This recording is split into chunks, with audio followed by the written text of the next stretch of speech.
उत्तराखंड चारधाम यात्रा के पंजीकरण पर एक बहुत बड़ा अपडेट सामने आया है। दरअसल गंगोत्री, बद्रीनाथ, केदारनाथ समेत चारों धामों के लिए ऑनलाइन रजिस्ट्रेशन की तारीखों में बदलाव हुआ है। चारधाम ऑनलाइन रजिस्ट्रेशन की तारीख 4 दिन आगे खिसक गई। अब 14 अप्रैल को यमुना जयंती के दिन यमुनोत्री के कपाट खुलने के मुहूर्त का समय तय होने के अगले दिन से पंजीकरण शुरू होंगे। यानी चारधाम यात्रा के लिए 15 अप्रैल से ऑनलाइन रजिस्ट्रेशन शुरू होंगे। बता दें कि इस बार अक्षय तृतीया 10 मई को है। गंगोत्री के कपाट 10 मई को दोपहर 12:25 पर खुलेंगे, लेकिन 14 अप्रैल को यमुना जयंती के दिन यमुनोत्री के कपाट खुलने के समय पर मुहर लगेगी। इसके बाद 15 अप्रैल से श्रद्धालुओं के लिए पंजीकरण को पर्यटन विकास परिषद की वेबसाइट पर खोल दिया जाएगा।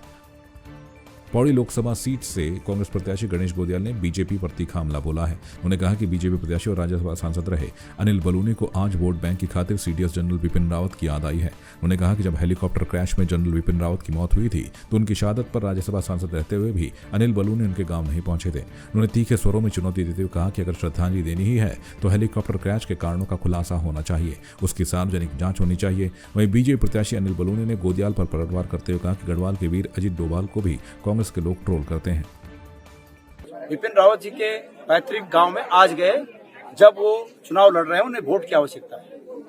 लेकिन गणेश गोदियाल तब गया जब वो दिवंगत हुए और गणेश गोदियाल पूरे कांग्रेस जनों के साथ वहां श्रद्धांजलि देने गए। हम चुनाव के समय नहीं गए, हम उस समय गए जब वो दिवंगत हुए। और जब वो दिवंगत हुए तब वो राज्यसभा के अनिल बलूनी जी राज्यसभा के सदस्य थे, उसके बावजूद नहीं गए। तो लोग तो ये देखेंगे कि भाई ये किस मौके पे गए। आज वहां जाने के बाद उस गांव से ये बोल रहे हैं वो कि कांग्रेस को कोई नैतिक अधिकार नहीं है। मैं ये पूछना चाहता हूं कि वोट का अधिकार जनता का अधिकार है, वो जनता की नैतिकता को चुनौती न दें। जनता नैतिकता अच्छी तरह जानती है, जनता उनकी नैतिकता को हैसियत बताने के लिए तैयार बैठी है और 19 तारीख को जनता उनकी नैतिकता की परिभाषा अच्छे रूप में समझाएगी।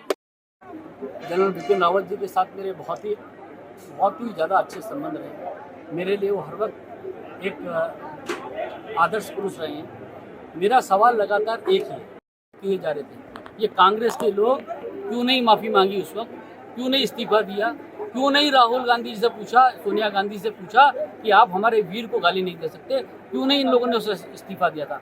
आज हमारे इस गढ़वाल में वोट मांगने के लिए कैसी हिम्मत जुटा रहे हैं, जब रोज के रोज कांग्रेस की ट्रोल फैक्ट्री हमारे इस गढ़वाल के बेटे अजीत डोभाल जिसने अपना पूरा जीवन देश के लिए लगा दिया, उस अजीत डोभाल को जब अपशब्द इनकी ट्रोल आर्मी करती है, क्यों नहीं ये लोग इस्तीफा देते थे, क्यों नहीं ये लोग कहते थे सोनिया जी ये बंद कीजिए, राहुल जी ये बंद कीजिए, ये गढ़वाल के बेटों का अनादर करना बंद कीजिए।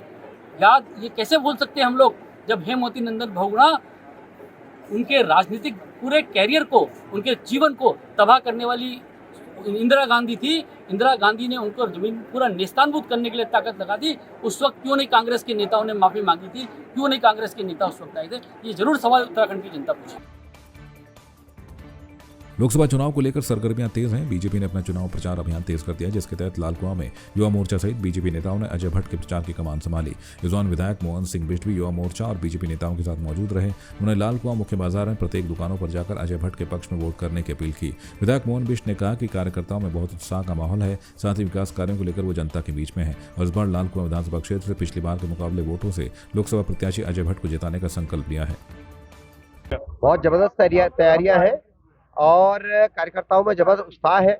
जनता के लिए भी भारतीय जनता पार्टी को वोट देने के लिए बहुत उत्साह है और लोग भारतीय जनता पार्टी के साथ है। पार्टी के पक्ष में एक माहौल यहाँ पर बना हुआ है और अगर ये कहा जाए कि एक आंधी भारतीय जनता पार्टी के पक्ष में चल रही है तो कोई अतिशयोक्ति नहीं होगी। हम लोग इस विधानसभा सीट से श्रीमान अजय भट्ट जी को पिछली वर्ष के मुकाबले दुगने से ज्यादा वोटों से जिताने वाले। विकास कार्यों के आप देख रहे हैं, लगातार हमारा हाईवे का काम आपने देखा होगा, जो कई वर्षों से ठप पड़ा था उसको चालू कर दिया है। 2 माह के अंदर हाईवे बिल्कुल तैयार होने वाला है। इस लाल कुआं नगर में माननीय अजय भट्ट के प्रयासों से अमृत योजना के तहत 12 करोड़ 60 लाख रुपए की योजना चल रही है, जिसमें पूरे नगर को अगले 30 वर्षों की जरूरत के अनुसार पानी दिया जाना प्रस्तावित है। इसी प्रकार अन्य कार्यों में भी लगातार हम लोग प्रयासरत है, चाहे मालिकाना हक की बात हो, चाहे बिंदु खत्ता के राजस्व गांव का मुद्दा हो, हर क्षेत्र में लगातार हम लोग प्रगति के पथ पर है।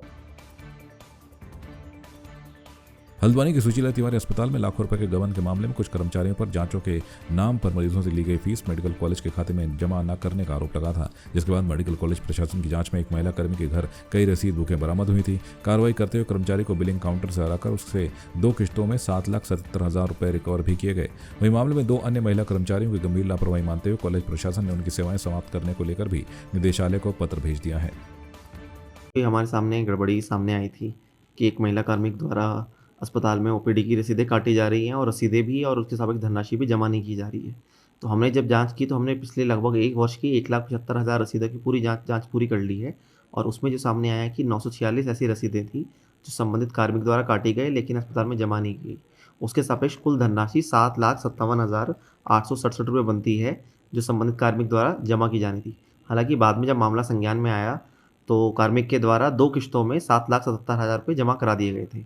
इसके अतिरिक्त 34 रसीदें अभी भी ऐसी हैं जो संबंधित कार्मिक द्वारा काटी गई थी या बरामद नहीं हो पाई हैं, अभी हमारे संज्ञान में नहीं है, लेकिन वो हमारे इसमें जमा नहीं हो पाई हैं।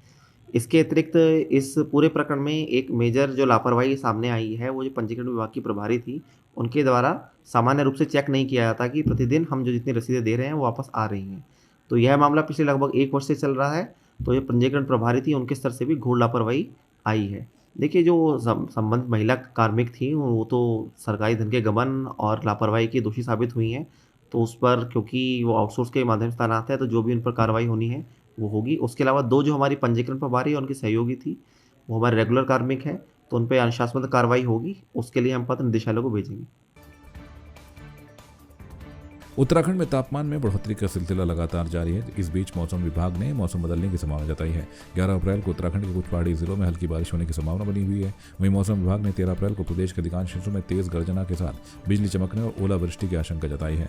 मौसम विज्ञान केंद्र की माने तो प्रदेश भर में गर्जन के साथ बिजली चमकने के आसार हैं। वहीं ओलावृष्टि के साथ ही 40 से 50 किलोमीटर प्रति घंटे की रफ्तार से तेज हवाएं भी चल सकती हैं, इसलिए थोड़ा सावधान रहने की जरूरत है। चैत्र नवरात्र की शुरुआत हो चुकी है। इस दौरान लालकुआं के मंदिरों में श्रद्धालुओं का जन सैलाब उमड़ रहा है। बता दें कि लालकुआं से सटे बेरी पड़ाव में अष्टदशभुजा महालक्ष्मी मंदिर एकमात्र ऐसा मंदिर है जहां माता के सभी 9 रूप विराजमान हैं। ऐसे में दूर दूर से श्रद्धालु यहां आकर मां दुर्गा की आराधना करते हुए आशीर्वाद दे रहे हैं। महामंडलेश्वर सोमेश्वर यति जी महाराज ने बताया कि इस समय बसंत नवरात्रि है, क्योंकि बसंत का महीना शुरू हो रहा है, साथ ही नव संवत्सर की शुरुआत हो गई है। इस नवरात्र में मां दुर्गा की पूजा अर्चना विशेष फलदायी होती है। यह हिंदुओं का सबसे बड़ा पर्व है और आज से हम सभी लोगों का नव संवत्सर शुरू होता है। आज के दिन से ही नव वर्ष का आरंभ होता है। पिंगल नाम संवत्सर से शुरू हुआ है और नवरात्रि के इस पावन अवसर पर बसंत ऋतु का आगमन होता है, इसीलिए इसे बासंती नवरात्रि कहते हैं। इस बासंती नवरात्रि में मां भगवती की आराधना का संपूर्ण फल प्राप्त होता है और इसी बासंती नवरात्रि में भगवान श्री राम का जन्म हुआ था। इसे रामनवमी के रूप में हम लोग मनाएंगे आगे चलकर और यह वर्ष नए संवत्सर सुख समृद्धि प्रदान करेगा और मां भगवती की आराधना से सभी प्रकार की जो हमारे फल है वह प्राप्त होते हैं, क्योंकि भगवती सभी की मनोकामना पूर्ण करती है और दुर्गा सप्तशती कवच कीला गर्गला और चतुर्थ अध्याय का पार करने से मनुष्य को सुख समृद्धि प्राप्त होती है। इसलिए प्रत्येक मनुष्य को मां भगवती की आराधना इन 9 दिनों पर करना चाहिए और भगवान श्री राम का प्राकट दिवस मनाना है। आपकी इस पर क्या राय है, हमें कमेंट कर जरूर बताएं। इसके साथ ही आप हमारे YouTube चैनल को सब्सक्राइब कीजिए। आप हमें Facebook, Instagram, Twitter और कू ऐप पर फॉलो भी कर सकते हैं और संवाद 365 के साथ एक क्लिक में जुड़ने के लिए डाउनलोड कीजिए संवाद 365 ऐप।